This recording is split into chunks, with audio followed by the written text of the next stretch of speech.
guys, thanks for joining us today. Putting a quick how-to video together today to talk more about infant choking for the responsive choking infant and how to handle these situations as they arise.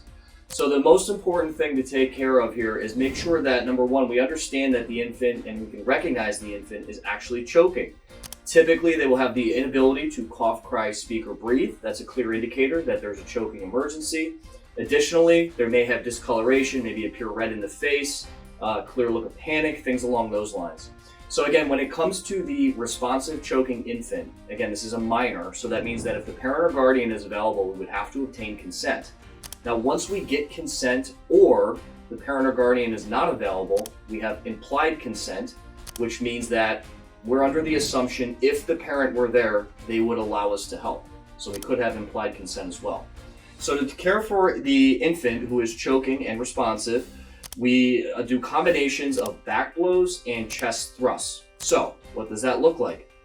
As you rest and you get to determine the infant is actually choking, you have consent, we use this technique with the U shape of our hand here, and we go what we call chin to cheek. So we make a U shape, we go chin to cheek, avoiding the throat and avoiding blocking the mouth, and we rest the infant down the center of our forearm. Now it's ideal that if you're in a chair, you scooch to the edge, and you're going to rest your forearm against your thigh for balance and support. Keep in mind, we also want the head lower than the chest.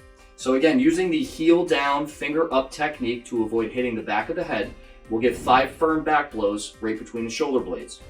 1, 2, 3, 4, 5.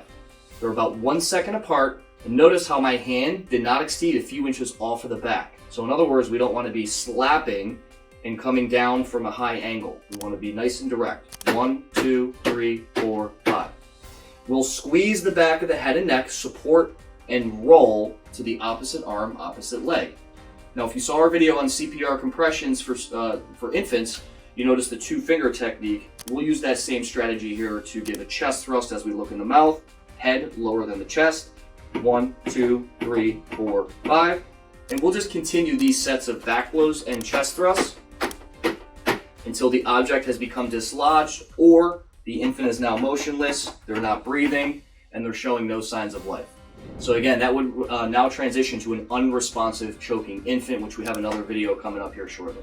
Hopefully you guys enjoyed today's video. Encourage everyone, if you have stuffed animals, stuff like that at home, you can practice the skill on. It's always ideal, again, to make sure that we support the head, neck, and spine as we roll back and forth to give those back blows and chest thrusts.